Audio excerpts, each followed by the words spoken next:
Hari ini gue ngobrol sama Deriansa, seorang podcaster yang channelnya rame banget, namanya Kasih Solusi. Gue pernah jadi bintang tamu di sana juga.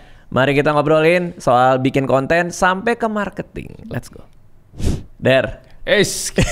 Bang Radit, ngeri. Lu gak salah ngundang orang? Enggak, kan gue pernah main ke tempat lo. Iya, kan biasanya kalau YouTuber gitu. Ya. Habis main kemana, habis itu gantian ke sini. Collab. Ya. Apalagi kemarin gue berapa kali lewat di FYP gue, lu. Yang mana? Yang lu lagi di pesawat, terus, ya kan?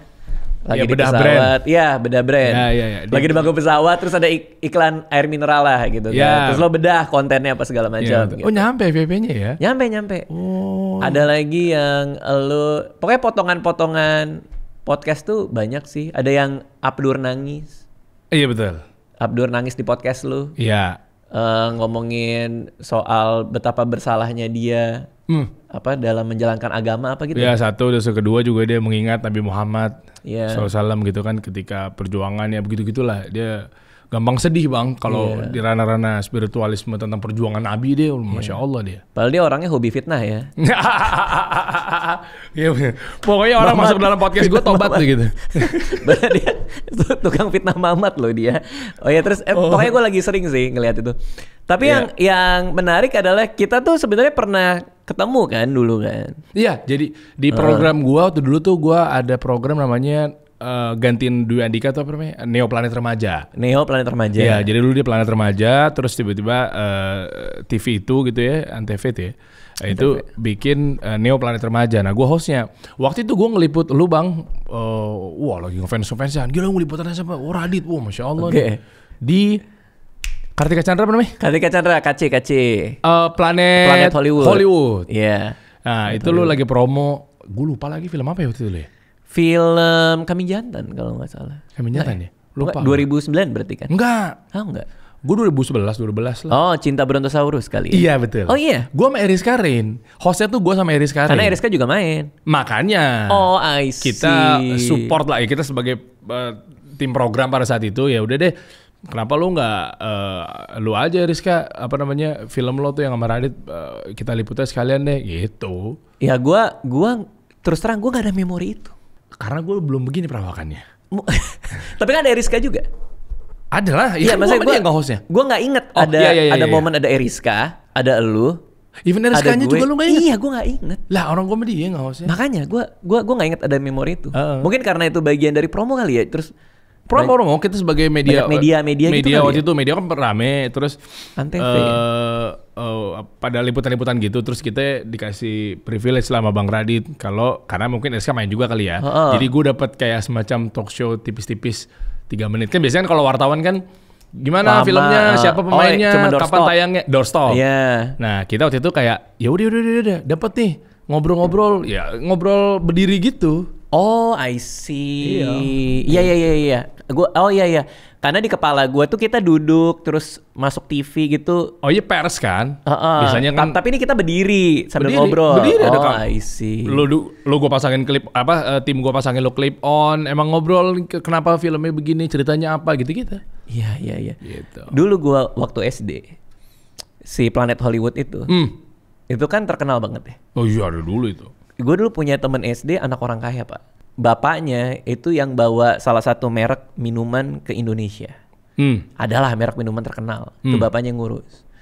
Terus gue inget banget waktu itu gue diajak main sama dia. Sama geng-geng temennya dia gitu. Gue dipilih sama dia. Karena lu orang kaya juga? Bukan. Oh bukan. Karena gue suka ngelawak dulu. Oh iya. Suka bercanda-bercanda. Kayaknya seru nih kalau kita ajak dia nih. Diajak. Kita main ke rumahnya gede banget pak. Di rumahnya itu ada akuarium. Di kamarnya ada akuarium. Akuarium biasa kok. Ya makanya untuk anak kecil kayak gue, masih SD kan. Oh di kamarnya sendiri? Di kamarnya sendiri. Oh iya, akuarium orang kaya. Di kamarnya sendiri ada akuarium. Akuariumnya gede lagi. Jadi kayak, wah lu punya akuarium di kamar lu gitu. Jangankan kamar gue, nih lihat kamar bokap gue. Dia kasih lihat kamar bapaknya. Di dalam kamar bapaknya ada gym. Di dalam kamar bapaknya di dalam jeep, kamar bapaknya jeep mobil. Gym. Oh gym, sorry. Dia nggak tidur di garasi. Gue dengernya jeep lagi. Gym. Jadi ada 3 alat gym. Ya, di kamar bapaknya. Di kamar bapaknya ada 3 alat gym. Di kamar bapaknya. Jadi ada kasur, terus jarak berapa lama, ada treadmill, ada beberapa alat gym. Terus gue kayak anjir, gokil nih anak nih. Diajak lah gue, dia nanya, lapar nggak? Ya lapar. Kita ada 4-5 orang lah. Gitu. Dibawa ke Planet Hollywood, Kartika Chandra. Makan kita di situ. Pas mau pulang, pada mau bawa pulang apa? Jadi yang merchandise Planet Hollywood. Tahu gua. Gue dibeliin. Merchandise Planet Hollywood itu kan parah ya. Waktu itu ada apa aja ya? Action figure gitu kan? Iya, ada Arnold Schwarzenegger, apa segala. Mahal itu. Bawa pulang. Gue kalau nonton sama keluarga di situ cuma udah ngeliatin aja, nonton aja. Makanya gue inget banget. Tapi sekarang orang udah nggak nonton di sana ya? Enggak, emang masih ada? Masih ada Kartika Chandra. Iya itu hotel kan? Oh iya, Planet Hollywoodnya. Bioskopnya Planet Hollywoodnya masih ada emang? Masih ada kan? Masih ada nggak ya? Nggak tahu, mereka angkatan baru semua. Nih, umur berapa? Angkatan baru. Oh ya udah, belum tahu berarti. Iya, dulu tuh terkenal banget. Oh terkenal itu. Terkenal banget. Gue sempet SMA ngedate ke situ malah. Jadi ngajak cewek ngedate nonton di sana gitu. Itu masih kayak keren gitu. Sekarang kan udah ada sensi, udah ada apa segala macamnya. Kita kenapa ngomongin ini? Karena tadi Planet Hollywood. Iya benar. Pertama di situ. Nah, lu suka ngebedah brand ya, UMKM ya. Jadi ini apa, ada hubungannya sama Kasih Solusi kah? Kan nama podcastnya Kasih Solusi itu. Sebenarnya gini bang, ya memang lumayan kontroversial juga itu ya, yang pro kontra kayak. Ya komen-komennya kan.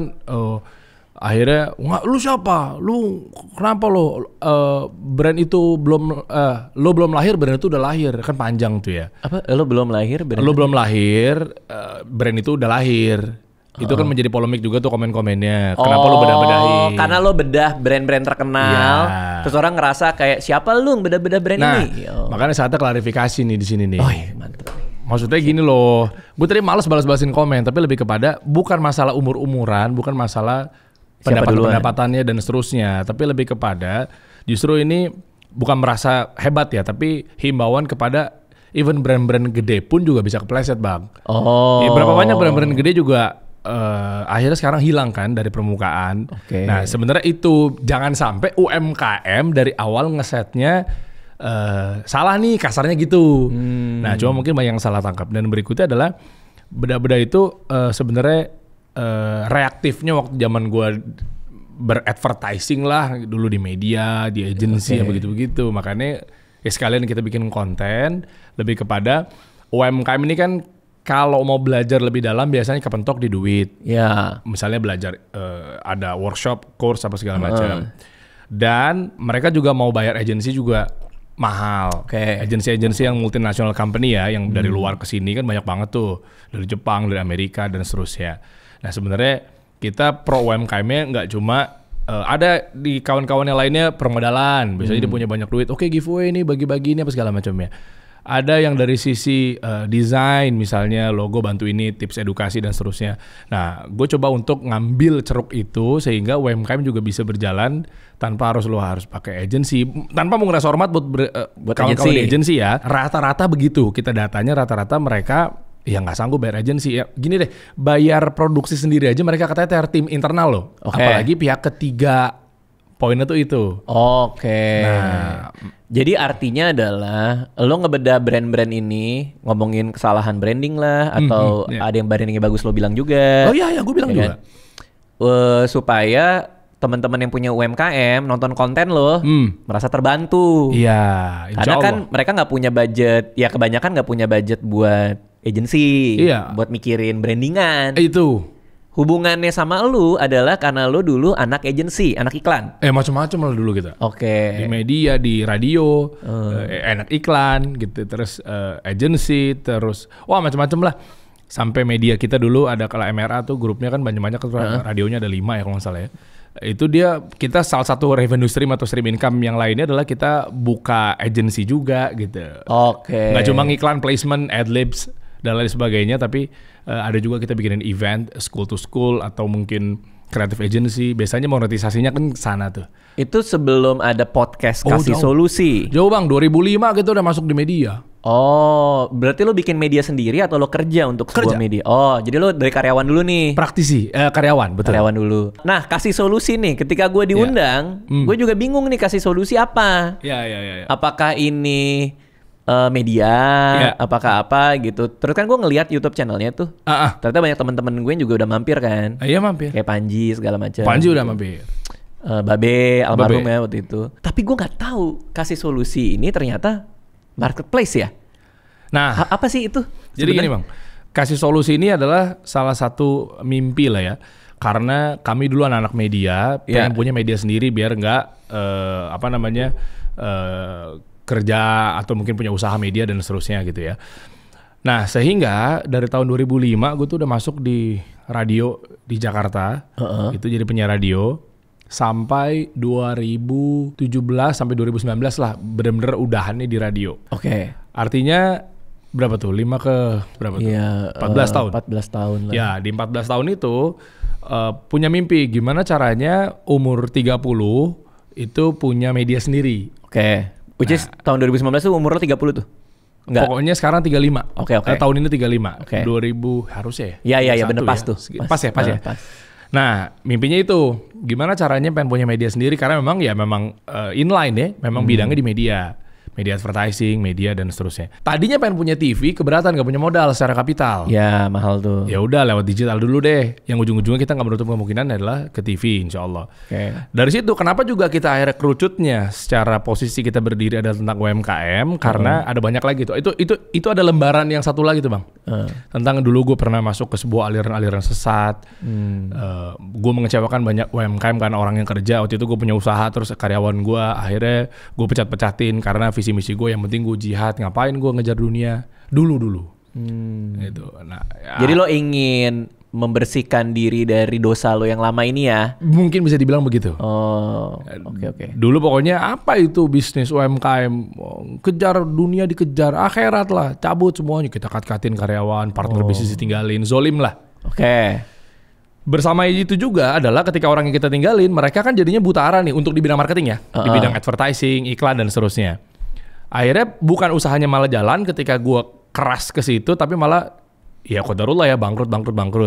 Di situ gue berpikir bahwa gimana caranya gue membalikan keadaan dengan bikin media sembari edukasi ke UMKM, menebus kesalahan gue dulu yang gue anggap bahwa ketika di aliran sesat itu ya, dalam tanda kutip ya, mereka bisa berjalan tanpa harus bayar mahal, ketemu orang, pengen ngobrol sama Bang Radit juga gimana cara aksesnya, kami bantu untuk duduk di situ. Pengen ketemu sama guru-guru kita di kementerian kan, makanya kan ada menteri-menteri juga hadir juga di situ, yang memang fokus dan concern di bidang UMKM ya, Pak Sandiaga Uno, Pak Zulhas gitu, Pak Teten Mas Duki. Gimana cara mereka punya akses untuk belajar sama orang-orang hebat ini?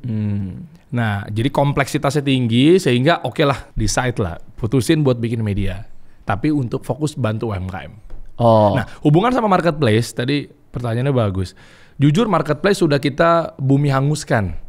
Kenapa? Karena ini luar biasa ya. Dibilang berhenti di tengah jalan, iya kami akui. Kenapa? Awalnya nih media memang dibangun untuk nge-create demand. Di salah satu marketing itu ada memang satu teknik yang namanya demand creation. Bahasa sederhananya adalah sebelum kita jualan produk, ada woro-woro dulu. Demand harus dikumpulin. Lewat kontroversi biasanya kawan-kawan tuh. Lewat gimmick-gimmick, woro-woro lah, teaser-teaser. Nah itu di marketing itu kan nggak create demand dulu. Gimana caranya produk ini laku? Ya kalau nggak ada demandnya. Makanya kita create. Nah media Kasih Solusi ini sebenarnya entity sendiri yang memang kita tugaskan untuk nge-create demand. Gue ngundang Bang Radit, gue ngundang Bang Panji dan seterusnya itu adalah agar orang tahu bahwa ini edukator ya, medianya edukator ya, pada ngumpul di sini untuk membahas mengenai bisnisnya ya. Ujung-ujungnya harapannya kita pengen monetisasi, kita punya marketplace. Karena melihat marketplace kan bakar duit. Nah kita zero marketing, kita bangun dulu medianya yang ujung-ujungnya pengusaha pada ngumpul, demand udah pada ngumpul. Kita bilang bahwa kalau lu pengen jasa logo, jasa bikin copywriting, ilustrator, animator, graphic designer, video editor, ada di sini khusus pelaku jasa. Jadi mempertemukan antara UMKM dan freelancer. Ini marketplace-nya, itu marketplace mempertemukan Oh, antara freelancer sama entity bisnis. Agregasikan antara pengusaha dan freelancer. Oke. Jadi mereka nyari jasa logo, jasa copywriting, marketing, branding dan seterusnya ada di sini. Ya, itu kayak 1000 Lancer. Iya, 1000 Lancer kan khusus desain. Kalau di luar sebenarnya ada Fiverr. Fiverr gue sering banget pakai gue. Itu. Kita sering pengen, banget. Nah kan, kita pengen ngebaca itu karena memang banyak orang sering pakai, Bang Radit pun juga pakai. Kita ngelihat peluang di situ, pingin jadi Fiverr-nya Indonesia. Oh, oke. Karena kayaknya belum ada yang main pada saat itu. Iya. Nggak tahu, Bang Radit pakai siapa selain Fiverr? Fiverr asing kan? Tapi gue sering dapat orang Indo. Oh iya, ada di situ. Iya. Tapi produsennya, pemiliknya itu bukan orang Indo kan? Iya, pemilik Fiverr-nya bukan orang Indonesia. Gue sering dapat Sri Lanka, Iya. Pakistan, Indonesia juga sering. Jasa apa? Bikin logo, Itu? bikin yang paling sering gue pakai nih ya, bikin PowerPoint, desain PowerPoint. Ya, ada juga di situ di kita. Oke. Kita puluhan ribu udah di Iya, dalamnya. iya. Berarti kalau gue ngerunutin, lu memang bikin medianya dulu kasih solusi. Betul. Baru di tengah jalan, oke nih kalau kita bikin marketplace, apa dua-duanya barengan? Dua-duanya barengan. Oh. Karena di tadi prinsip di marketing itu kita udah petain. Kita bahasa kasarnya nih orang marketing untuk versi gue ya. Haram kalau punya produk langsung jualan. Ya, soalnya kan tadi lo bilang Demand-nya nggak ada. Mimpi lo pengen punya media. Iya. Jadi ternyata media ini sekaligus marketplace. Sekaligus marketplace. Namun belajarnya gua sama partner gitu ya, melihat dari sini sempat kebobol juga bang, 1,9 miliar. Anjir. Aplikasi itu, wah gue banyak belajar. Terus 1,9 M kebobol maksudnya diambil orang atau rugi? Diambil, nih gue ceritain Sama ya. siapa? Ya nggak tahu, hacker. Kalau gue tahu mungkin gue aja ngopi. Dihack. Iya. 1,9 M. Iya. Oh panjang lah ceritanya. Gue pernah punya website juga, pernah dihack juga gue. Tapi ditaruh foto yang lek lagi makan. bener itu bener. Pelakunya yang lek? Bukan. Oh, bukan. Bukan. Tapi bener itu pernah gue. Iya itu bang. Itu keringet dingin gue. Karena fotonya sih. Bukan karena dihack ya. Gimana ceritanya? Jadi 1,9 M bisa hilang? Panjang ceritanya. Jadi intinya adalah marketplace itu kita bikin membersamai dengan media. Oke? Jalan, tapi kita umpetin dulu. Sembari develop si aplikasinya. Itunya lah. Ya kan, modal. Codingnya lah. Itu semuanya lah aplikasi. Karena memang aplikasinya kalau mengagregasikan dua belah pihak, makanya jadinya agregator kan. Yaitu harus butuh dua aplikasi ya namanya. Kayak misalnya ojek online sama ada buat drivernya. Marketplace sama siapa sellernya. Berarti lo agregator ya? Lo bukan marketplace. Kalau Fiverr kan dia ngedaftarin dirinya sebagai freelancer. Terus orang... Tapi kan yang punya Fiverr kan dia jadi agregator bang tetap. Oh itu namanya sama, agregator? Iya kan mempertemukan, mengagregasikan. Oke, karena kalau dalam pemahaman gue, agregator itu yang nge-forwardin itunya, pencari jasanya, berarti bukan ya? Iya, jadi si founders bikin perusahaan, dia di tengah-tengah. Kayak ojek online, marketplace itu kan dia nggak punya mall, nggak punya motor. Iya. Nah, berarti mempertemukan yang punya motor sama penumpang. Ya kayak maklar lah. Maklar. Ya oke. Iya. Lalu. Nah, kami maklar. Mempertemukan antara pengusaha yang mempertemukan antara Bang Radit sama jasa logo. Oke. Betul kan ya? Nah, itu mempertemukan. Nah, dalam hal itu ternyata banyak PR-nya macam-macam luar biasa. Media perannya alhamdulillah works. Ngasih tahu bahwa pengusaha udah pada ngumpul kan nih. Ya udah nih, kalau lu bingung jasa logo segala macamnya, ada nih. Lu download aja aplikasi kasih solusi. Call to action-nya ke sana. Oke. Setiap ngobrol ngundang-undang orang, call to action-nya ke sana. Itu kan di Glass juga ada tuh. Iya, betul. Terus. Nah, berjalannya waktu ternyata gue baru tahu yang tadinya gue sangat nyerang pelaku-pelaku startup tech company yang mindsetnya mereka bakar-bakar duit. Iya. Awalnya gue nggak setuju tuh. Wah, bisnis apa tuh? Valuasi dijual. Bisnis apa tuh? Digedein growth, profit belakangan, jual. Abis itu gue counter ke mereka. Namun begitu gue dapet pencerahan ketika gue bangun itu sendiri, akhirnya gue punya dua faktor. Yang pertama, ada kalanya gue setuju bakar-bakar duit, dan yang kedua ada kalanya gue nggak setuju bakar-bakar duit. Kita nggak bilang yang setujunya aja dulu deh. Yang setujunya adalah ternyata merubah perilaku konsumen berat bang. kalau dia harus dipaksa keluar dari zona nyaman yang biasanya udah dilakukan. Contoh, biasa beli baju gimana bang? Dulu kita dipegang, masuk ke pasar, ke mall, dipegang. Iya. Nah, gimana caranya mempercayai orang konsumen atau calon konsumen itu harus dipaksa percaya beli baju dengan foto? Oke. Makanya bakar duit. Oke. Dipaksa lewat apa bakar duitnya? Download aplikasinya gratis. Diskon. Pokoknya untuk penggunaan awal-awal naik motor gratis. Belanja di sini dapat subsidi dari si marketplace-nya gratis. Itu kan dibakar. Artinya dia nyiapin duit 10T misalnya untuk dibakar. Gue pikir apa nih bisnis begini nih? Ternyata ketika untuk merubah zona nyaman dan kebiasaan perilaku yang tadinya A shifting ke B, terutama udah bawa-bawa era, ekosistem, semuanya tuh udah dibawa gitu ya. Orang biasanya ketemu jasa, tinggal telepon, ketemuan, ngopi. Kalau ini dipaksa percaya sama karyanya lewat foto. Nah berat kan, kita dulu nggak bakar duit. Lewat media, topangnya hanya media. Oke. Sampai sini kedengarannya nggak begitu signifikan atau krusial. Tapi nyatanya adalah ketika itu kita kekurangan uang.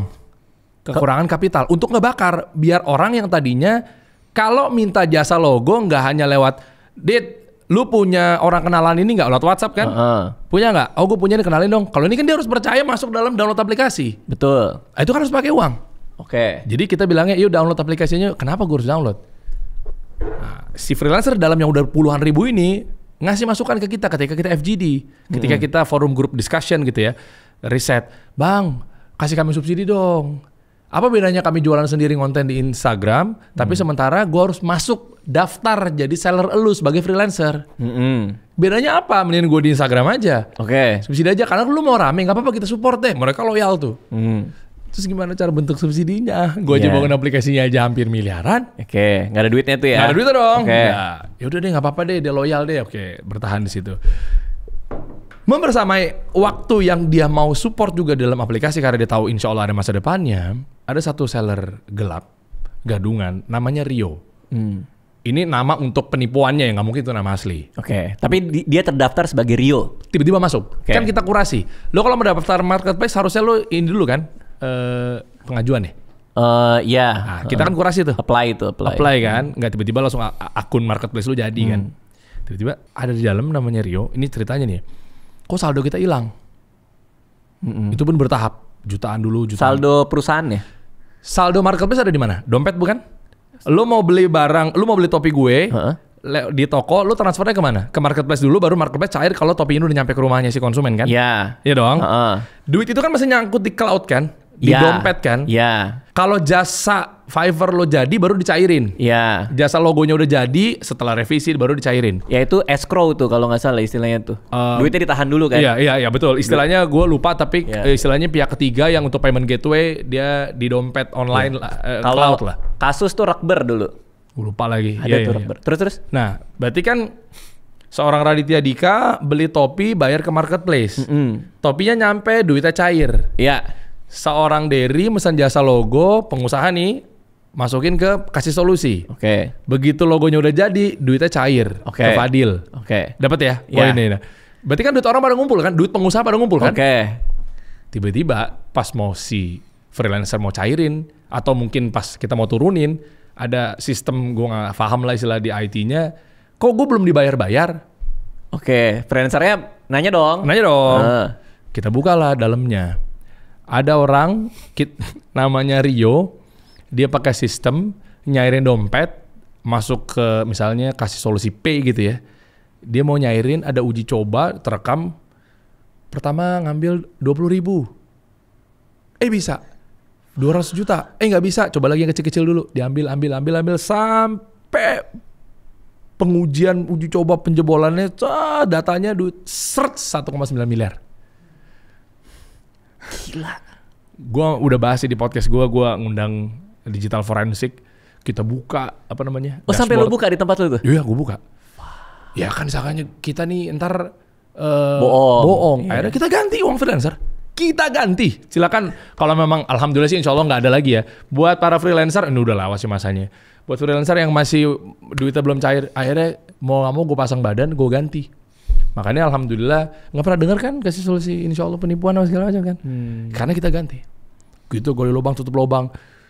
Si mohon maaf nih si bajingan ini dalam tanda kutip udah coba kita atasi, terus sempat melayang lagi orang yang sama 14 juta rupiah.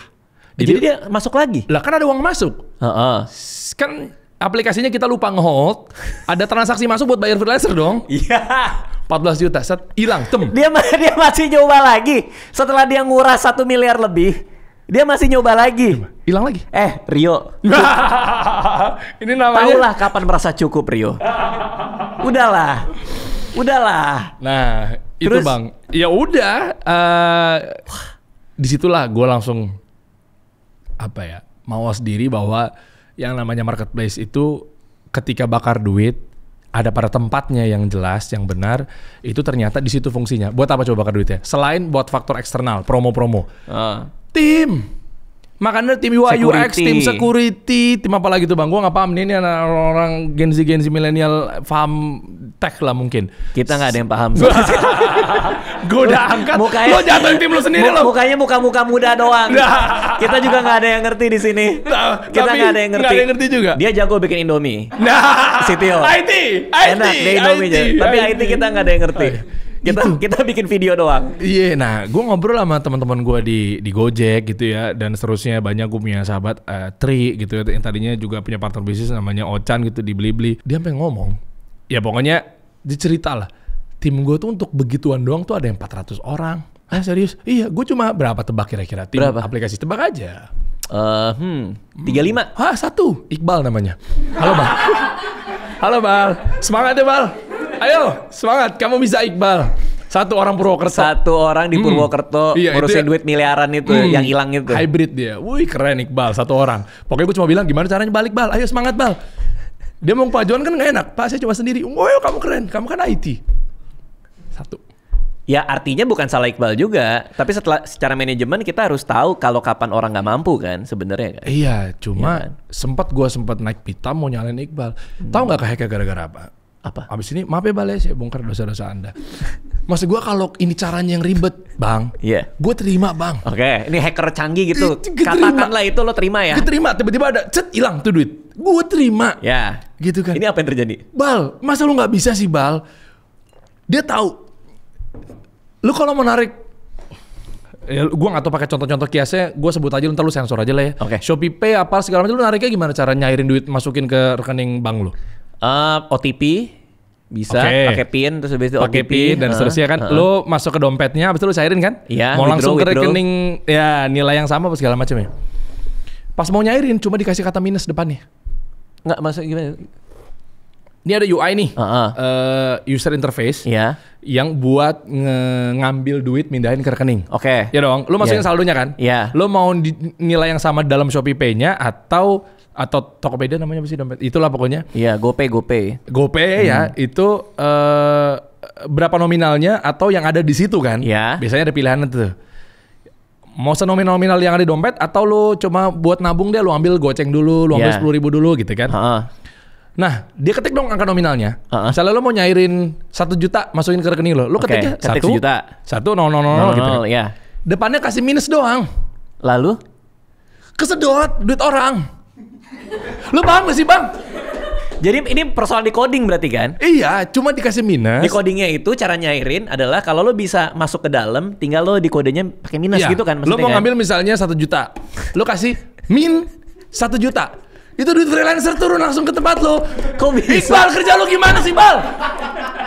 Bahkan gak pakai sistem security apa enggak Bang, gue kesel banget di situ. Gak ada pin, gak ada apa ya? Gak ada. Cuma gitu. Masalah tinggal di kode kasih minus. Iya, lu lihat aja, lu lihat deh. Kita bahas semua di YouTube gua gitu loh. Gue bilang, lu IT gak bisa kerja lo. Ngerti gak sih Bang? Strip gitu, ceret gitu. Gue mengundang, makanya gue bilang, tau gitu gue pakai Seminota Slim Boy. pakai si Sam. Iya, dia kan orang Sam IT. Kan IT juga. Back-end kan. Iya, dia orang IT dia. Bal, maaf Bal, lu keren Bal kerja lu Bal. Tapi kadang-kadang itu persoalan kita juga tahu. Karena sebagai manajemen kita nggak tahu kapasitas orangnya. Apakah orang ini cocok nggak untuk kerjanya. Iya, seneng lo Bal. Iya betul. Nggak, soalnya iya memang banyak kan harusnya kan. Iya. Itu dia. Mungkin nih dia keren banget nih misalnya di UI UX. Nah ini gue coba anak-anak startup sekarang lah ya. Iya. Tapi mungkin di balik itu ada khusus untuk security bagian ini.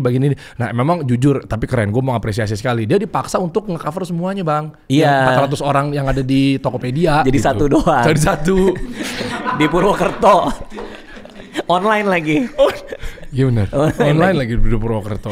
Codingnya sambil pakai celana pendek kayaknya. Iya benar. Di rumah. Iya kita Zoom juga gitu dia meetingnya. Iya. Kadang pakai background kan biar nggak kelihatan kalau rumahnya mungkin berantakan gitu. Oke. Pernah ketemu Iqbalnya? Pernah. Dia di Jakarta. Di Jakarta. Dia tuh dia staff di perusahaan partner temen gue. Memang ini orang baik terpercaya, nggak ada masalah untuk personalnya nggak ada masalah. Cuma salah di guanya, bener bang, salah di guanya karena memaksakan dia untuk double job. Makanya ketika lu, nih gue bela nih kepada karyawan seluruh Indonesia, ketika lu menuntut hak lu untuk biar mana udah double job, Gen Z kan sering diserang tuh sama Oza Rangkuti. Dia bukan lemah, tapi culun aja. Nggak, kadang gue membenarkan double job. Membenarkan tidak baiknya double job. Membenarkan tidak baiknya dikasih job desk di luar. Iya. Dikasih pekerjaan di luar job desk. Iya. Gitu.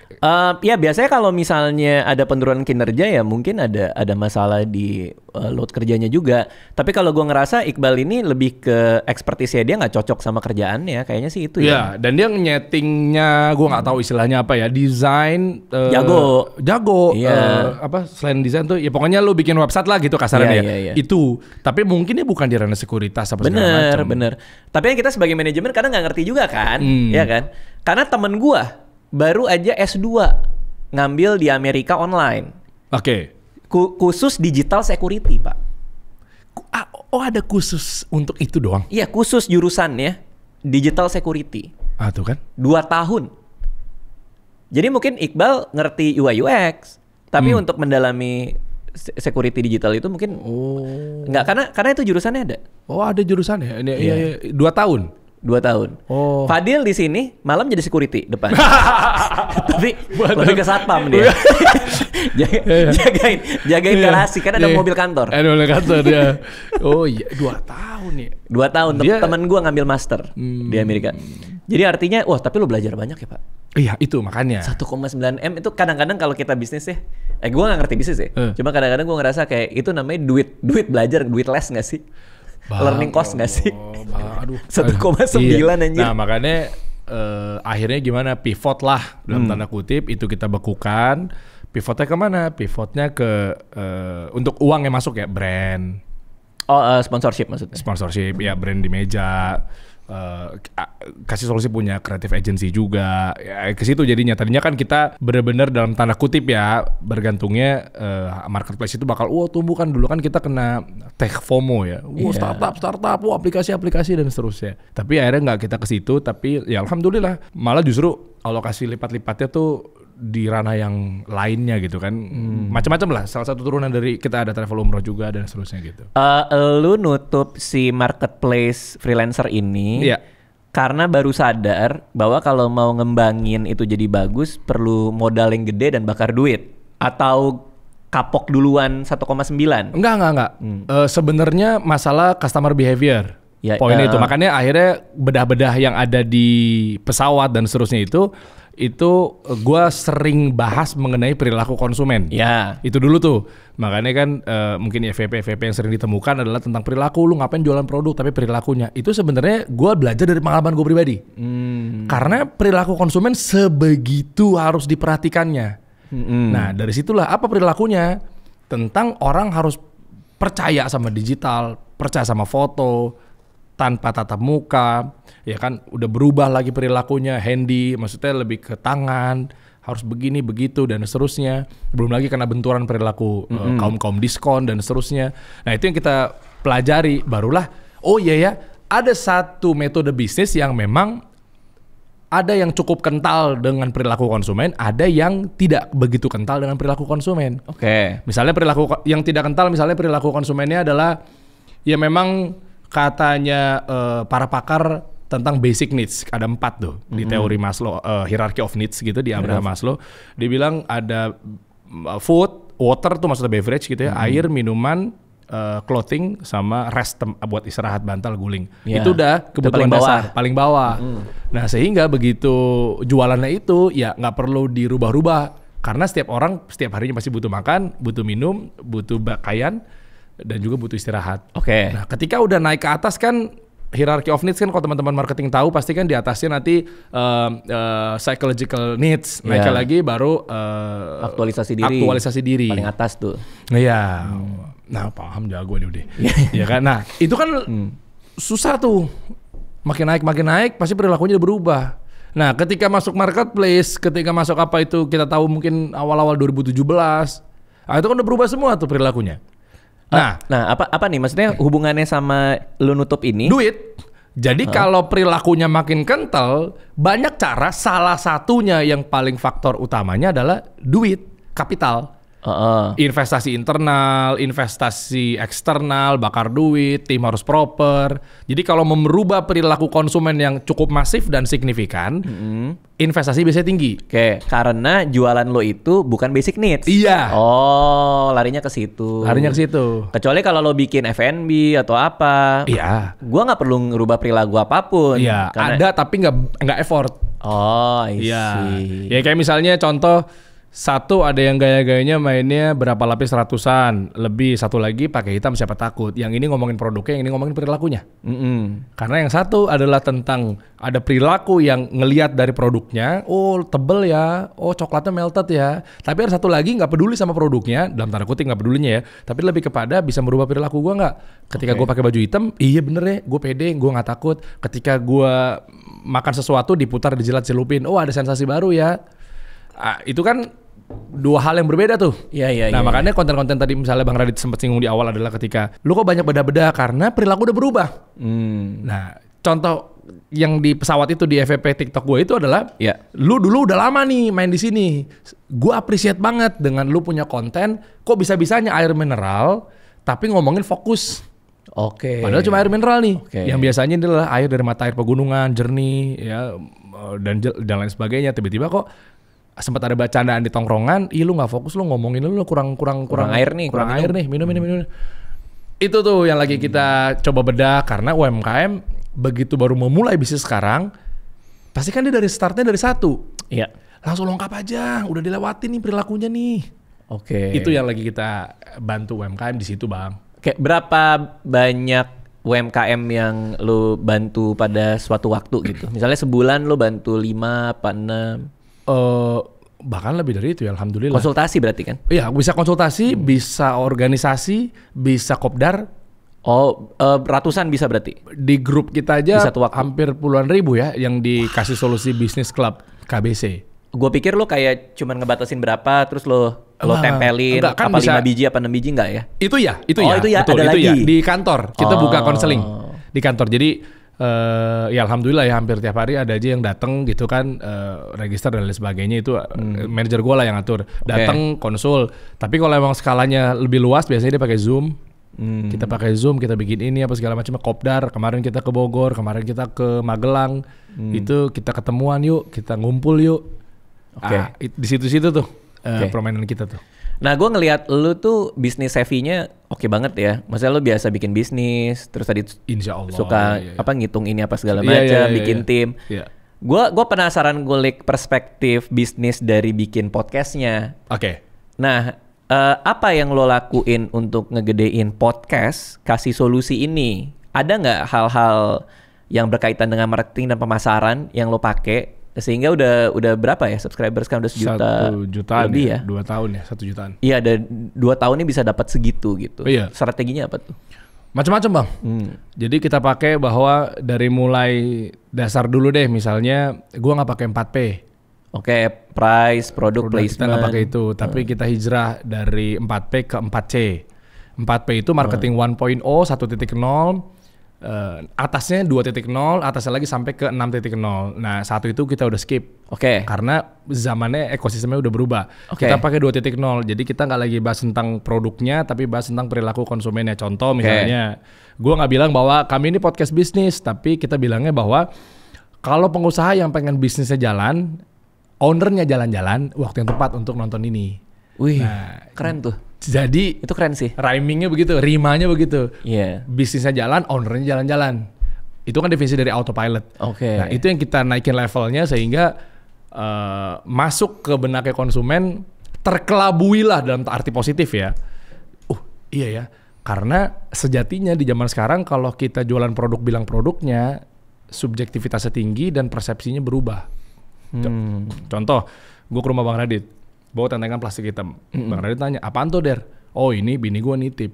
Apa? Nasi goreng. Berapa harganya? 65.000. Di benaknya Bang Radit apa? Bisa jadi mayoritas bilang mahal, 65.000. Padahal sementara di sisi lain di hotel-hotel pun juga ada nasi goreng 100.000. Kenapa lo nggak bilang mahal ketika lo lagi nginep di hotel itu? Oke. Itu namanya perangnya persepsi. Tapi suatu ketika gue datang lagi ke rumah Bang Radit, itu apaan Der? Oh plastik. Diisi plastiknya apa? Bini gue nitip apaan? Untuk mempercepat kehamilan. Nah yang bukan lagi nasi goreng, tapi gue bilangnya mempercepat kehamilan. Tapi berapa nasi harganya? Goreng? Bisa jadi nasi goreng karena buat stamina. Tapi value yang kita tawarkan bukan lagi melulu ke produknya. Nah itu yang kita pakai. Makanya value-nya apa ketika nonton kasih solusi. Insya Allah ketika lo nonton Bang Radit, Panji dan seterusnya, ya bisnis lo jalan, ownernya, elunya bisa jalan-jalan. Bener. Permasalahan satu. Apa tuh? Ada Dustin di video lo. Oke, gue klarifikasi ya. Ya tapi itu kan selingan ya, hiburan ya. Sebenarnya. Apa dia ngomongin bisnis juga sih? Nggak juga. Kreator. Oh sebagai kreator. Ya, kok kan, dia bisa? Iya. Terkenal gitu. Gue juga agak khilaf pada saat itu. Oke, tapi itu menarik buat gue. Iya. Karena podcast itu udah banyak banget. Banyak banget. Karena itu paling gampang dibikin. Orang bisa tinggal rekam, taruh di Spotify. Atau kalau pakai video ya dengan video ala kadarnya juga masih bisa dan nggak terlalu bergantung pada cantik tidaknya sebuah gambar gitu. Oke. Artinya ketika lu 2 tahun lalu keluar itu pasti kolamnya juga udah rame kan. Tapi lu bisa tajam banget sampai dapat 1 juta subscriber dan ngundang tamu-tamu yang beraneka ragam ini. Menurut gue salah satunya karena value proposition lu kuat ya. Iya, tadi kan. Insya Allah kayaknya begitu. Berapa lama itu ngerangkum mensarikan jadi apa tuh namanya penonton podcast ini kalau lo mau jadi business owner yang jalan-jalan tadi kan? Iya. Itu berapa lama pencariannya itu? Enggak, jadi sampai dapat value itu? Iya, pokoknya sebelum ada postingan pertama, gue ngeramunya cookingnya tuh 3 bulan. 3 bulan untuk postingan pertama dimulai si kasih solusi. Nah tadi kan ngomong value proposition design, business model canvas gitu ya Bang ya. Artinya di value proposition design itu adalah apa yang menjadi satu, kalau gue bilangnya brand positioning sebetulnya bahasa sederhananya. Jadi posisi kita tuh harus kerucut. Kita tahu Roberto Carlos gara-gara apa dia terkenalnya? Apakah sebab terkenal? Enggak, karena posisi dia jelas, dia selalu ada di back kiri. Kita tahu Cafu, David Beckham, Ryan Giggs, gila referensi gue tua banget pemain bolanya ya. Nah itu karena ada satu posisi yang fokus yang dijalankan. Nah ketika gue fokus ngurusin UMKM mikro kecil terus aja. Terus kadang gue juga masukin di beberapa tentang muamalah, fikih muamalah, syariah yang gue pakai bukan konvensional gitu ya. Makin tajam lagi tuh Bang. Nah sehingga pengerucutan itu adalah tadi dibilang mengenai value proposition itu yang mungkin insya Allah membedakan kita dengan podcast-podcast yang lainnya yang tadi Bang Radit bilang katanya udah banyak banget pemain podcast. Iya, karena lo setajam itu maksudnya ya? Setajam, seniche itu. Seniche itu. Iya. Tapi pada akhirnya lo mencoba melebarkan nggak? Harusnya gitu, karena bedanya branding sama selling. Versi gua nih, kalau selling corongnya begini. Funneling pernah denger istilah funneling? Funneling. Corong funnel ya. Ambil leads yang sebanyak-banyaknya, dapat 1.000 orang, 100 orang yang nanya-nanya, 10 orang closing. Nah itu gaya-gaya orang sales atau selling. Nah berbeda dengan kami orang-orang branding. Corongnya kebalik. Tajam dulu, sempit dulu, nggak ngelebar, baru kita buka pelan-pelan. Nah makanya ketika kita tajam dulu, guru gua Pak Subiakto, kalau mungkin Bang Radit kenal Pak Biakto gitu ya. Beliau ngasih tahu bahwa dari mulai yang lebar ini kan produk kategori, ini kategorinya udah banyak banget pemainnya. Nah dikerucutin, gimana caranya keluar menjadi kategori baru. Podcast yang apa? Kata beliau 3 yang. Yang apa nih? Yang ngomonginnya bisnis. Yang apa lagi nih? Nggak bisa. Oh, yang bisnis ada 3. Mikro, menengah, makro. Mikro deh Pak. Oke, mikro. Yang kerucutin lagi sama dia. Jadi podcast yang ngomongin bisnis, yang bisnis mikro yang apa? Konvensional apa syariah? Gue pilih syariah. Oh, itu waktu itu ngobrolnya sama Biak tuh? Iya. Oh ya? Iya dong. Itu tahu nggak iklan dia paling legend buat gue? Kopiko ya. Iya. Tapi paling legend KitKat. Iya betul. Itu gila sih. Gila sih. Oh, ini banyak deh. Gue lagi nonton TV. Tiba-tiba TV gue hitam semua kan? Iya, dia gitu. Cuma orang ngobrol. Visualnya, iya. Terus ada break, ada KitKat. Anjir nih iklan nih. Pada zaman itu, iklan kan miliaran. Kok dia bisa bikin iklan yang nggak ada gambarnya? Aneh banget nggak? Iya. Tapi nyantol banget. Itu Pak Bi. Lu belum hidup ya waktu itu ya? Dia belum hidup. Si Gilang paling muda kan? Binatang kali ya hidup. Gilang belum hidup kan waktu itu? Lahir Bang. Apa hidup? Ya, abis hidup. Lahir apa hidup kan? Emang belum hidup? Hidup. Gue udah hidup. Iya, gue 89 lahir, udah hidup. Iya, 84. Ya hidup lah kita. Itu apa? SMP kalau nggak? Itu iklan paling gokil sih. Ada break, ada KitKat. Yeah. Itu gila sih. Di antara semua iklan dia berani banget untuk bikin gambarnya hitam. Nggak ada gambar sama sekali. Tapi itu Pak Biakto yang nyaranin buat nyari 3 yang. Istilah brand position, istilah dari developer position design, ditajemin lagi sama beliau dengan banyak banget elemen, muncullah brand positioning. Habis itu baru 3 yang tadi untuk menyederhanakan kalimatnya. Jadi artinya sama, gue bikin travel umroh juga 3 yang juga, karena semua juga pemainnya kan luas. Kalau travel umroh loh? Nah, travel umroh, yang pertama berarti kan yang ngurusin jamaah lah ya ke Mekah, Madinah. Standar dong, semua juga begitu kan. Nah, gue kerucutin lagi. Ambil yang wisata juga masih banyak dong. Umroh plus Turki apa segala macamnya. Gue kerucutin lagi buat healing sama honeymoon. Wah, menarik. Jadi gue travel umrohnya yang buat orang-orang honeymoon. Padahal ada sederhana, tapi brand positioning gitu banyak orang kelepas UMKM gara-gara apa spesialnya honeymoon? Apa spesialnya break? Apa spesialnya UMKM syariah? Nggak ada, biasa aja gitu loh. Tapi karena kita gaungkan, kita kerucuti, kita jalani, kita konsistenkan, akhirnya jadi muncul ke permukaan nih. Makanya kita selalu ngegaungkan travel umroh kami, ya kami bukan travel umroh, tapi kami membantu para suami istri yang pengen honeymoon. Dan healing kan? Healing. Karena kalau bicara honeymoon, market lumayan kecil dong. Iya, healing. Oh, makanya healing kita dan honeymoon. tempel di situ. Bahkan di display name akun Instagramnya Kasih Umroh itu, tulisannya umroh plus healing di tempat romantis. Jadi romantis itu bisa mewakili tentang honeymoonnya, healingnya juga ya tempat-tempat yang ya, otomatis lu dengan healingnya pasti lu akan mengabadikan momen sunset misalnya. Iya. Dan seterusnya. Tapi dengan posisi setajam itu, melimitasi market lo nggak? Bagus pertanyaan. Gue tadi bilangnya Bang, gue nggak ngerti bisnis, kayaknya ngerti sebenarnya. Enggak, gue nggak ngerti sama sekali, cuman penasaran doang. Gue akan bongkar doktrinisasi yang udah keburu nempel di otak-otaknya manusia. Nah, kita akan bongkar nih. Siap. Yang selama ini mereka taunya bahwa itu bukan menyempitkan market ya. Bang Radit misalnya ke toko mau beli plastik lah. Ya. Masuklah datang ke sebuah pasar. Terus tiba-tiba ketemu tukang parkir. Siapa kira-kira mau jadi tukang parkirnya? Contoh Fadil. Ya, Fadil tukang parkir. Dia tukang parkir di pasar. Di sela-sela dia cuti jadi security ya. Kan malam security. Udah ada security, udah ada tukang parkir gitu ya. Nanya, seorang Raditya Dika datang naik motor. Dan nanya, Bang, jual toko plastik di mana? Tukang parkirnya Fadil ini kasih tahu, lurus aja mentok. Ini pasar tradisional, pasar becek nih. Lurus aja mentok, kanan nanti ada sebelah kiri. Lu masuk dong, mentok. Ketemulah toko plastik. Dah lu belilah buat kebutuhan ini, buat packaging ini apa segala macam. Tahu toko plastik tahu ya? Tahu ya, apapun itu ya, yang buat martabak, buat apa segala macamnya. Keluarlah mau ke parkiran motor, tiba-tiba pas ke arah keluar terus ada toko plastik juga, tapi kecilnya nyampur sama yang lainnya. Dia jual plastik, bukan toko plastik lah. Jual plastik tapi nyampur sama sayur, sama sepatu. Kan di pasar kadang ada yang suka ngambil jualan apapun diambil lah peluangnya lah ya buat dijual. Ini maksudnya dia toko ini juga jual yang lain maksudnya? Juga jual yang lain. Terus? Jadi lo komplain sama tukang parkirnya, Bang lu jauh-jauh ngasih ke gua ini ada plastik juga di sini. Kenapa lu ngasih tau gua yang di ujung? Kira-kira pertanyaan pertama, kenapa dia ngasih tahu rekomendasi yang ujung sana? Ya karena dia fokusnya di jualan itu kan. Iya. Lebih lengkap, persepsinya lebih lengkap, lebih biasanya apa kalau lebih lengkap? Misalnya datang ke sebuah toko baju, tiba-tiba nyampur yang lainnya, kenapa lu nggak beli sekarang? Antara dia cari toko baju aja deh, karena persepsinya, value-nya muncul karena dia dianggap lengkap, dianggap ngerti, dianggap profesional.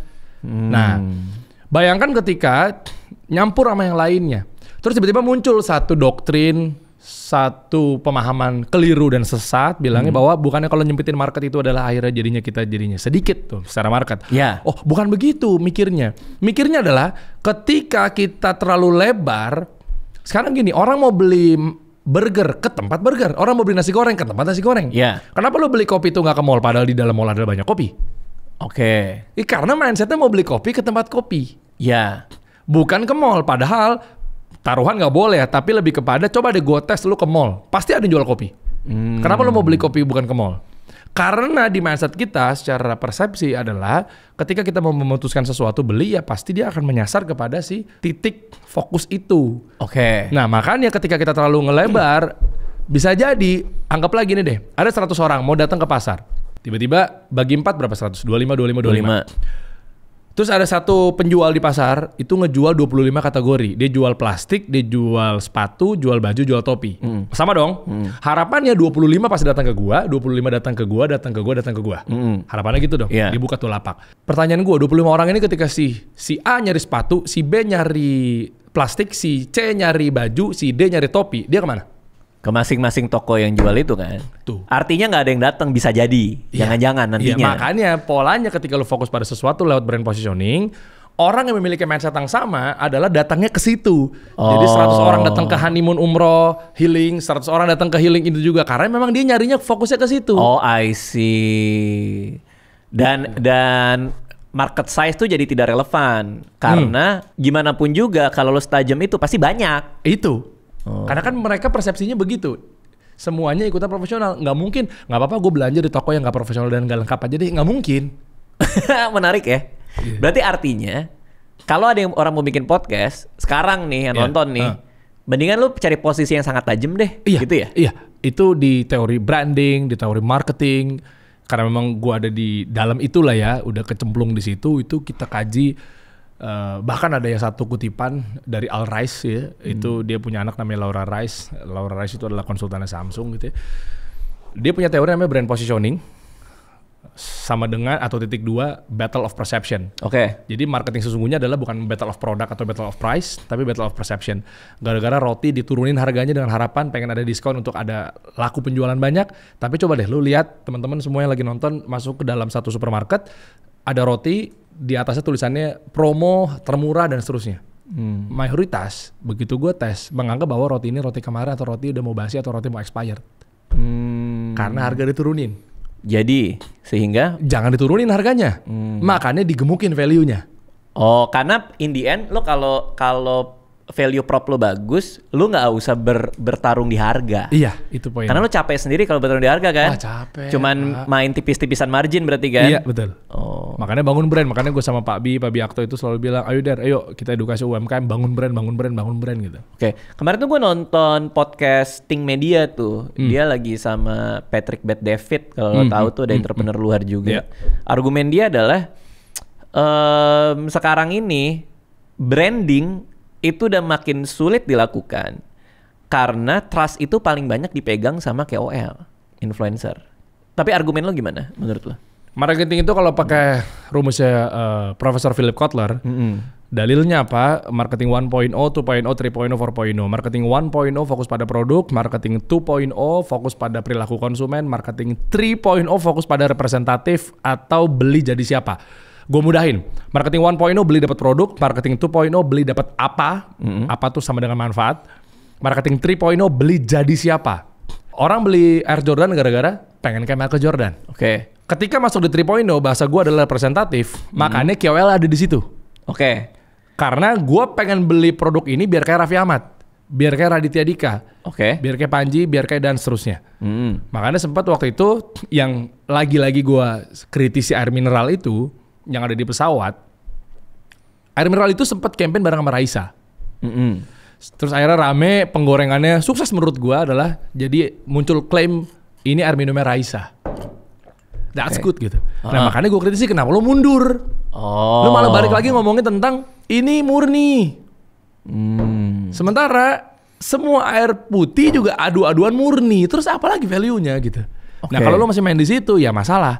Nah makanya ketika tadi ngomongin KOL, sebenarnya itu masuk di kategori branding juga, masuk di representatif kalau beli jadi siapa. Artinya itu udah paling atas. Belum. Kan paling atas kan sekarang 6.0 kan, baru keluar lagi 2-nya. Apalagi 2-nya? Ya Setelah maksudnya jadi 6.0. Atasnya kan 4.0. Beli agar diterima di golongan mana? Oh. Kita pakai 1.0 sampai 4.0 dulu deh. Ya. Ya kayak biar masih banyak UMKM juga masih kaget masih di 1.0. 4.0 itu adalah beli agar diterima di golongan mana? Contoh, kita pakai parfum aja deh. 1.0 ngomongnya gimana cara jualannya, misalnya gue jadi host live TikTok, gue bilang, Kak spill dong Kak etalase nomor 3. Oke, wanginya cengkeh, wanginya vanilla, wanginya jeruk. Itu 1.0 ngomongin produknya. Marketing 2.0 adalah ngomongin perilaku konsumen. Ketika beli kayak iklan Axe tuh disemprot, dia nggak ngomongin produknya tapi ngomongin tentang diperilakukan digila-gilai sama wanita. Oke. Berarti parfum ini bisa bikin istri lu kelepek-kelepek. Parfum ini bisa bikin suami mau buru-buru pulang ke rumah terus. Perilaku.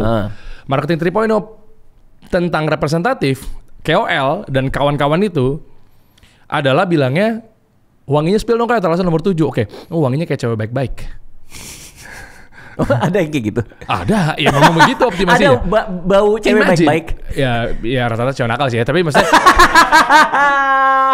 nggak, tapi artinya gua memakai produk karena gua mau bagian dari identitas itu. Iya, imagine. Jadi buat calon konsumen tuh imagine. Jadi ini kalau yang pernah ke Saudi tahu ya, ini dasternya Syahrini, kan pedagang-pedagangnya kan gaya-gayanya begitu-begitu tuh. Iya. Ini parfum ini wanginya wangi-wangi yang dipakai pilot. Oke. Lalu yang dipakai pengusaha sukses itu 3.0. 4.0 itu adalah kelompok. Wanginya kayak apa? Wanginya kayak anak skena. Oh, itu beda lagi? Beda lagi. 4.0 itu kelompok. Jadi beli agar diterima di golongan mana. Jadi mainnya ngelompok. Ya. Agak teknis ya. Misalnya kata Derek Shiver, dia bilang focus on your first followers. First followers berarti kan bukan kita tapi yang ini tapi bukan yang ini. Berarti yang persis di belakang ini. Flash mob terjadi gara-gara siapa? Gara-gara satu orang apa gara-gara orang kedua? Pas orang kedua kan? Iya, pada ngikutin tuh semua. Iya. Itu namanya komunalisme. Apa komunalisme? Ketika masuknya ngelompok. Contoh, nggak ada yang salah mungkin nama baju gue yang gue pakai apakah buka aurat? Insya Allah tidak buka aurat. Tapi gue kasih sweater yang ini gue kasih ke Bang Radit, crew neck ini gue kasih ke beliau. Terus gue bilang, Bang tapi lo pakai buat kondangan ya. Masalah tuh, kenapa? Karena takut nggak diterima di golongan kondangan. Karena kondangan behaviornya apa? Batik atau enggak jas.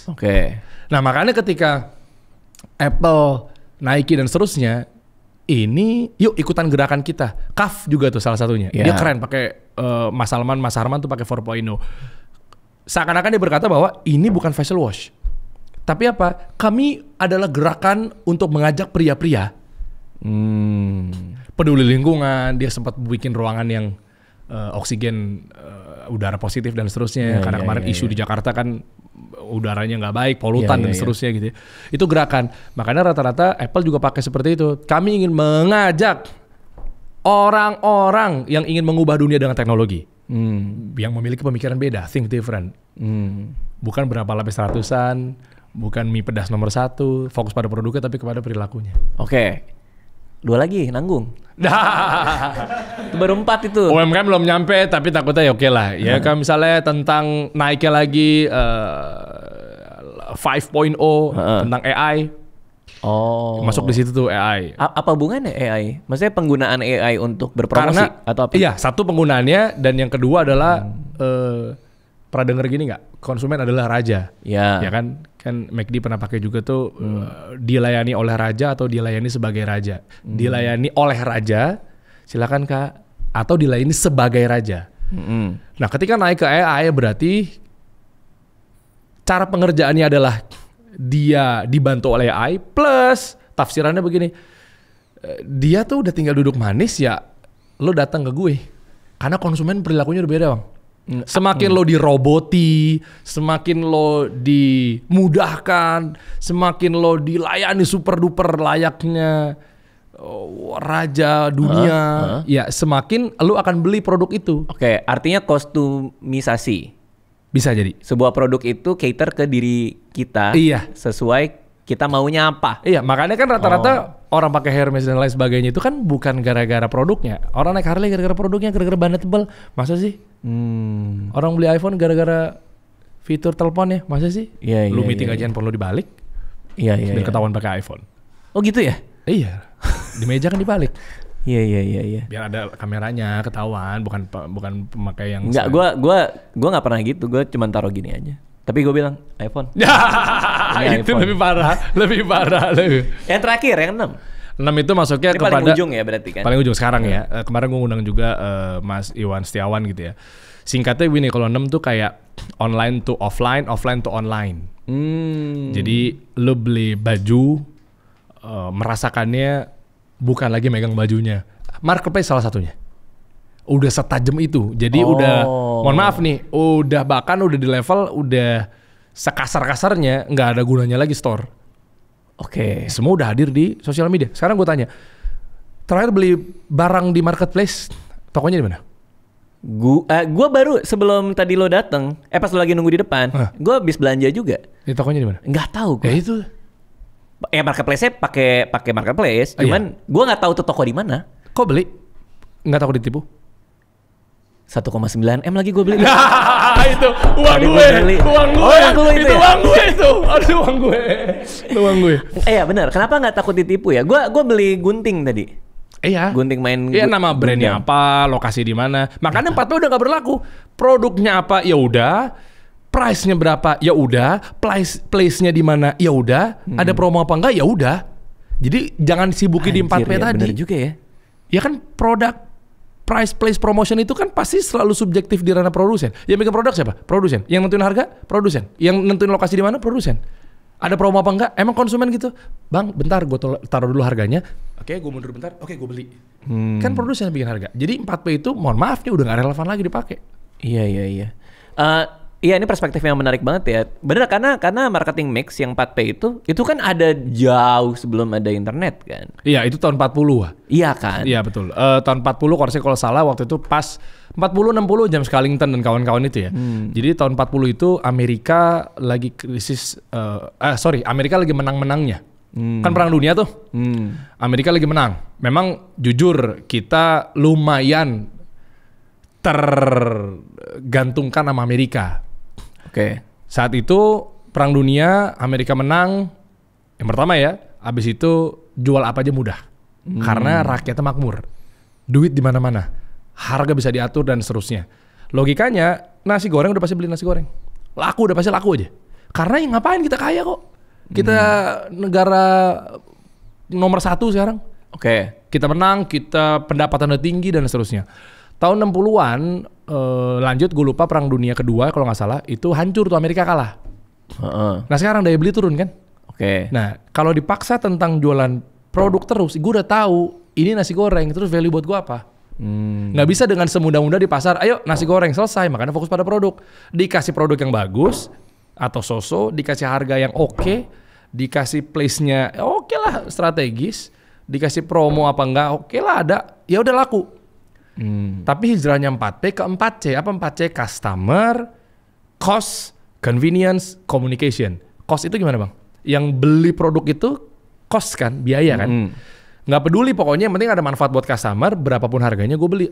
Yang penting gue sembuh, makanya gue ke Penang, Malaysia. Nggak peduli place-nya di mana, yang penting gue nyaman, convenience. Iya. Nggak peduli gue berobat ke Sumatera, ke Singapura, karena gue pengen dapat manfaat kesembuhan biar gue bisa main sama anak-anak lagi. Nah itu baru 2 tuh. Itu lagi kami gaungkan, makanya 4P harusnya hijrah ke 4C, 4C hijrah ke 4C, 4C lagi ke 4.0, 4E namanya. 4 itu lu bisa hadis lagi, produk lo akan dibelai mati-matian, makanya evangelism ya? Yes. Ketika semua customer lo menjadi evangelis lo. Iya, evangelis kan berarti kan kalau yang non-muslim, penginjil. Pewarta. Ya, mewartakan ya. Sebuah kabar lah gitu. Makanya penemunya pada saat itu non-muslim. Coba kalau penemunya Deriansa kan, jadinya bukan 4E tapi 4J. J evangelisnya itu gue ganti jadi jamaah. Oke. Oh, jadi jamaahnya Deri nih. Iya benar-benar. Intinya ngebelain lah. Ngebelain. Iya. Menarik ya. Berarti kemarin tuh ada argumen gini juga soalnya. Kayak sekarang justru adalah kesempatan lo kalau lo bikin produk, asalkan itu bagus, itu orang akan berbondong-bondong merayakan produk lo sehingga dia akan menjual dirinya dengan sendirinya karena internet gitu. Tapi itu masuk akal juga, enggak juga. Bagus nih pancingannya Bang Radit kesini naranya nih. Gue nggak mancing apa sih, tapi ya oke. Keren. Gue nggak tahu sih. Ada pancingan. Gue akan banyak apresiasi di akhir video terkait dalam hal ini karena alhamdulillah lu membantu gue tanpa sadar tentang mengedukasi UMKM. Makanya gue keluar. Siap. Gini bang, marketing 1 itu menurut gue tuh udah nggak relevan lagi. Kenapa? Karena itu beririsan dengan produk. Produk itu harusnya rukun. Apa tuh rukun maksudnya? Rukun itu syarat dan bahasa kasarannya yang wajib harus ada dalam sebuah produk. Oke. Enak. Kenapa lu jualannya? Beli produk ayam geprek gua terenak nomor 1 di Jakarta. Kan harus itu menjadi rukun. Harusnya produk itu udah, tadi kan Bang Radit bilang bahwa ya ini kan harusnya no issue ya, nggak jadi isu. Yang penting lu bikin produk begini udah secara nggak langsung akan. Nah, bukan kampanye marketing 1.0 fokus pada produk, itu dikampanyekan marketing, tapi produk itu kebagusannya, kekualitasannya itu udah harus melekat dalam sebuah produk, bukan dikampanyekan marketing. Oke, karena sebuah produk itu memang diwajibkan untuk punya ini. Diwajibkan untuk itu. Nah, makanya tadi kan Bang Radit bilang diwajibkan. Kenapa? Makanya gue istilahnya adalah bahasa kasarnya biar gampang nih ke diri gue tuh rukun. Rukun itu adalah rukun sholat. Misalnya contoh, Al-Fatihah. Kalau sholat nggak baca Al-Fatihah, sah nggak sholatnya? Ya enggak, karena itu rukun. Oke. Ya, jadi artinya lu udah nggak usah ngomongin produk lo bagus apa enggak, emang udah wajib bagus. Itu. Oh, I see, menarik ya. Itu makanya marketing 1.0 itu udah nggak relevan, udah nggak guna lagi sebenarnya dipakai. Karena ngapain lu promosin yang tahu produknya lu? Ya gue tahu itu nasi goreng rasanya kayak gimana. Terus lu bilang, there is nasi goreng atau the nasi goreng, tagline-nya. Number 1 nasi goreng in Indonesia. Ya ngapain? Betul. Karena semua orang juga ngeklaim yang sama dong. Itu. Iya. Ini kita bisa lebih panjang lagi karena gue masih banyak hal yang pengen gue tanyain. Cuman karena waktu kita terbatas juga. Thank you banget Der udah datang ke sini. Kalau ada yang mau tahu lebih banyak lagi soal kasih solusi UMKM atau dan lain-lain bisa follow kemana? Ada di @kasih-solusi gitu kan. Bang Radit baik kok, biasanya ditaruh di deskripsi ya linknya. Terima kasih udah memancing saya untuk menaruh itu. Ya ada di linknya tuh, ada di situ tuh. Iya, tinggal klik aja. Nanti linknya dikasih sama tim gue. Oke, siap. Thank you ya Der. Sukses terus buat podcastnya sama kerjaan kerjaan-kerjaan lainnya. Happy Thank you gue. semua.